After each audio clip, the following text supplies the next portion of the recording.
Will you be watching that fight? ¿Tú vas a ver esa pelea? Sí, claro.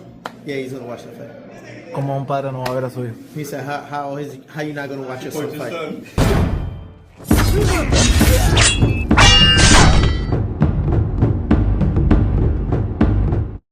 Diego Pacheco gets the victory over tough veteran Steven So-Called Nelson. And I say veteran simply because of his age. It's your boy, Mr. 926, a.k.a. Bushido the Dragon, a.k.a. the Black Mage, a.k.a. I can just do this all day, the two-time Demontage champion of the world. I need y'all to get the likes up, man.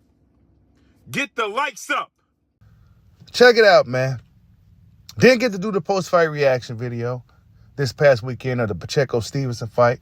Diego Pacheco gets the decision in a hard-fought battle against the 36-year-old Steven So-Called Nelson. Steven So-Called Nelson put up a very spirited effort in a fight to where he was, I could say he was, I don't want to say he was outgunned, but the guy was just too big, right? 6'4", you know, a 6'4", 168 pounder, you know, one of these other giant guys fighting, you know.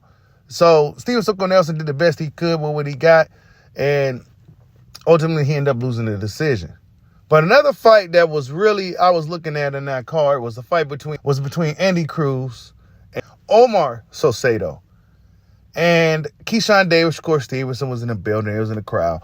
And watching Andy Cruz's fight, and you guys know I was really excited to see Andy Cruz's professional career, how it was going to play out, if it was going to translate from the amateurs to the pros. I can say about right now, at his fifth fight, I'm not thoroughly impressed, if I'm honest. He's getting better as the fights go, right? He's getting better each fight. But could he beat Keyshawn Davis, right? He pulled up on Keyshawn at the fight, and Keyshawn Davis seems to be in fight mode. He seems very irritable. He's just in fight mode right now. And he didn't really want to give the jovial, trolling Andy Cruz a handshake. Andy Cruz is trolling him, calling him his son all week, all month. And Keyshawn Davis has been hearing this, but Keyshawn Davis, he kind of just turns away from him.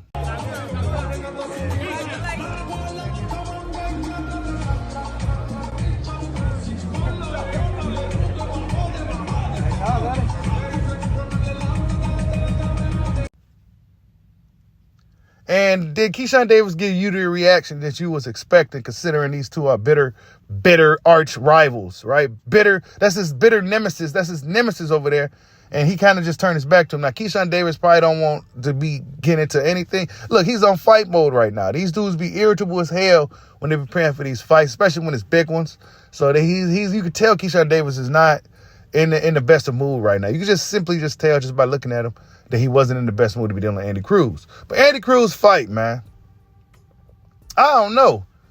A part of me, when I see these gold medalist guys and these high-level amateurs and these dudes that was just wrecking shit, my standard automatically is higher. That's just what it is. No matter if I try to say, oh, well, I'll give him the benefit, no, I can't do it. You know what I'm saying? The standard's pretty high for you, Andy. So when I'm watching you, I'm looking for a lot of things. And I also, what I look for is when I compare you as if you was in the ring with another top level guy at the weight class. Now, I understand styles make fights, things of that nature. But if I matched you up with Keyshawn Davis that just fought the last guy that he fought, if I put that Keyshawn in the ring with you this past Saturday night, Keyshawn probably would have ran you up out of the ring, dog. Right? I don't think that Andy Cruz right now is ready for Keyshawn Davis. Crazy as that sounds, right? Even though Andy Cruz may have the mental edge over Keyshawn, right? He may have it. And he beat him in the amateurs quite a few times. I think if they stepped in a professional ring with each other, I think Keyshawn would just be too strong for him. I think the professional style that Keyshawn has is very well suited for pros. And he will make it a really, really rough night for Andy Cruz. Really, really rough. Now, I just wasn't thoroughly impressed with Andy Cruz. Maybe I'm being a little too harsh. Maybe I'm being a little too strict. But Andy Cruz is, 27, 28 years old. He's regarded as one of the best amateur boxers of all time. He's like a two-time gold medalist, right? Beat Keyshawn Davis multiple times in the amateurs. Beat this guy, beat that guy in the amateurs. I mean, come on, man. So am I really grading him too harshly? Even though he's fighting guys in his first less than 10 fights, he's fighting dudes with double-digit fights, 20 fights, 14 fights, 20 KOs type guys. Am I being too critical of Andy Cruz? And I like Andy Cruz, but I'm being honest. If he fought Keyshawn, I don't know how that will play out. I don't think it will play out the same way that it played out in the amateurs. But tell me what you guys think. Who would win that fight? Of course, Keyshawn Davis got a championship fight, his first world title fight coming up against Banachek. That fight is coming up, so Keyshawn Davis looked to be zoned in on that fight. Who wins right now if Keyshawn Davis and Andy Cruz was to step in the ring? Like, subscribe, holla at your boy. Peace out.